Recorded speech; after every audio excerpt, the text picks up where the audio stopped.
அனைவருக்கும் காலை வணக்கம். செப்டம்பர் 27 வெள்ளிக்கிழமை. புரட்சியாளர், விடுதலை போராட்ட வீரர் பகத்சிங், மாவீரன் பகத்சிங் சிங் ஒரு சீக்கிய மார்க்கத்தை சார்ந்தவர். அந்த சீக்கியர்களில் NIHA யங் நிகாங் அப்படின்ற ஒரு பிரிவு இருக்குது, ஒரு இனக்குழு. அந்த இனக்குழு மிகப்பெரிய ஒரு பேட்ரியாட்டிக் மதப்பற்று, அதாவது நாட்டுப்பற்று உடைய ஒரு குழு. அதுக்கடுத்து அவங்களுடைய அந்த குழுவோட சமூக பற்றும் ரொம்ப ஜாஸ்தியாக இருக்கும். சீண்டுனா மிகப்பெரிய ஆயுதங்கள் வச்சுருப்பாங்க, நல்லா சாப்பிடுவாங்க, முரட்டுத்தனமாக நல்லா போட்டு தள்ளிடுவாங்க மக்களை.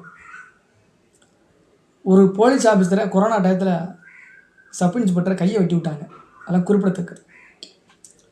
அப்போ அந்த நேரத்தில் நிகாங்ன்றது சீக்கி இன்னொரு மதம் அப்படின்ற ஒரு பேரில் செய்தியாக வெளிவந்தது. இல்லை அது மதம் இல்லை அப்படின்னு சொல்லி இந்து தமிழுக்கு சொன்னோம், அதை சரி பண்ணி வெளியிட்டாங்க. அதே போல் தான்